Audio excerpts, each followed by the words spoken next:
to give an honest, candid, and revealing look into the private life of one of the world's most successful and controversial celebrities, Michael Jackson. The revelations were explosive. The ratings were enormous. But Michael has claimed that what TV journalist Martin Bashir presented was a twisted and edited construction of scandal and innuendo, not a true representation of the interviews that actually took place. In the next 2 hours, we're going to give you an opportunity unprecedented in the history of television. We're going to show you footage that was never intended to be broadcast.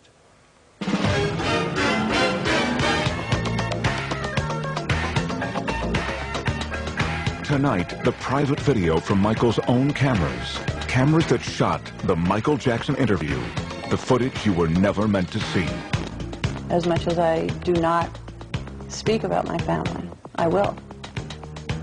Right now. For the first time, Michael's ex-wife speaks out in public. My kids don't call me Mom because I don't want them to. You'll find out what really happened during the astonishing incidents with his children in Germany. And I've seen people that flip their kids up in the air and do somersaults and catch them.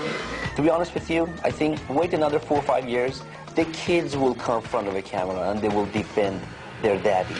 You'll hear about Michael's childhood. One of the things I can see this man tried to do, he tried to pin something on me where I was real brutal. You'll find out how Michael really feels about his father. He doesn't know this, but I'd walk in the room and his presence would be there and I would faint. You'll hear about Michael's surgery that the other special didn't mention. The whole top of his head caught fire right in front of my eyes. You'll hear the truth behind Michael's children and their disguises. Michael's very proud of his children. I'm the one who's terrified. You'll go behind the rumors of the Neverland Ranch. Never do. I would slit my wrist if I were hurt. And find out how those rumors have driven a family from their home. Gavin called me. He was crying on the phone. He went in gas station. The kid in gas station, they start kidding. Oh, you are the kid doing this with Michael. You slept with Michael. They ruined this kid's life. You'll hear from the people closest to Michael. I've heard someone say on the television that no one should be allowed behind those gates at Neverland, especially the children. They don't even know what they're talking about. Plus, a surprise revelation from the man behind the Michael Jackson interviews. There'll be a lot of controversy about this. This is tabloid stuff. Well, you're beyond this. I know. You're a respected journalist. All tonight on the Michael Jackson interview. The footage you were never meant to see. Hosted by Maury Povich. With Mr. Bashir's full knowledge, Michael had his own behind-the-scenes camera documenting the major interviews. The quality of the audio and video may be a bit raw at times, but it will enable you to see and hear the interviews as they actually happen, and will allow you, the viewing audience, to draw your own conclusions. And while Michael Jackson has provided this footage to us, he has absolutely no control over the editorial content of this program.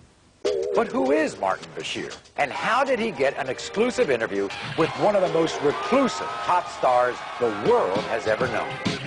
In 1995, this little-known British journalist caused an uproar when his sensational interview with Princess Diana revealed details of her extramarital affair. Since then, he has scored interviews with some of England's most notorious newsmakers, becoming somewhat of a celebrity himself. Martin, quick word for the evening news. His interview with Jackson was, as he put it, a request to show me the real man. But show me everything, make nothing off limits. Michael agreed, and the first interview was scheduled for the summer of 2002. In these photos of one of Bashir's interviews with Jackson, you can see the camera that captured the footage you were never meant to see. It's mounted right there on the light stand. This is the view it was capturing at the last interview. And this is the shot from the very first interview at Neverland. The man adjusting the lens. Now this is on. Okay, so can we have silence in the house? Yeah. Is Jackson's own documentary cameraman. Well, I just wanted to clarify that it was not a secret video. Because right now they're saying that we were secretly videotaping him, but that's not the truth. Mr. Bashir saw me, hooking up the camera, and you know, everybody saw the camera out there and we were just rolling it. We usually do documentary on every, you know, things that Mr. Jackson does. Do you think that your success has actually made people turn against you? The bigger the star, the bigger the target. And the more popular I became, the more rumors that were created, which none of which were true. I mean, the moment I started breaking the all-time records of the biggest selling albums of all time, they called me weird overnight, strange, wacko.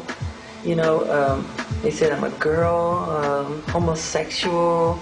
He wants to buy the Elephant Man bones. He sleeps in a hyperbaric chamber. None of that stuff is true.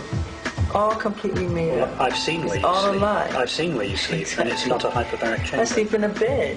I mean, people would be so surprised how normal and simple the way I live. Most people would have a very hard time thinking Michael Jackson's life was normal or simple.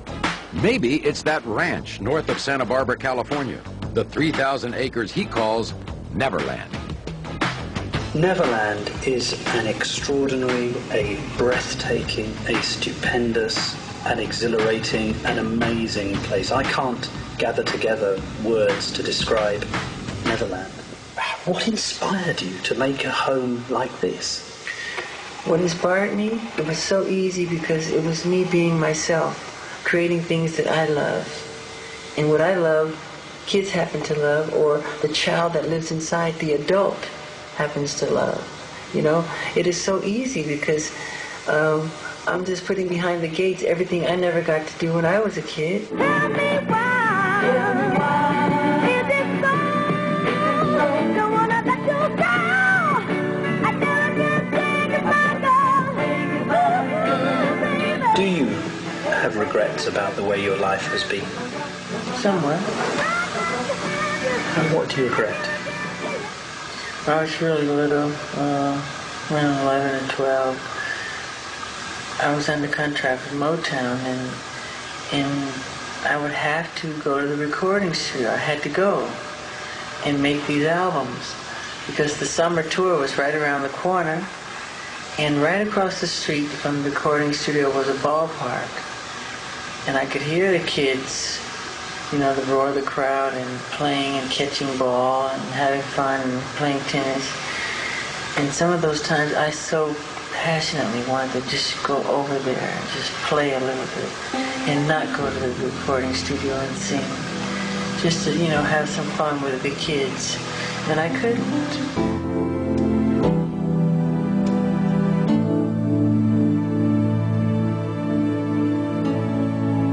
People say, why is he always with children? Well, I was raised in a world with adults. When kids were playing in bed sleeping night, I was up doing clubs. I was doing club dates, 3 in the morning. The striptease would come on after us. You know, we were performing. And we didn't have friends. My brothers were like my friends, but we worked. There was no Christmas. There was no birthdays, and we were very strict Jehovah's Witnesses. So I'm compensating. Nature make sure that I compensated for the lost. So when you come behind my gate, you'll see amusement park, you'll see animals, you'll see everything I never got to do. There's candy everywhere. It's fun. While Bashir and his crew were here at Neverland, they got to witness what has become an almost weekly experience. Busloads of children, some from the inner city, some orphaned, some terminally ill, but all of them escaping their reality to spend the day at Michael Jackson's creation.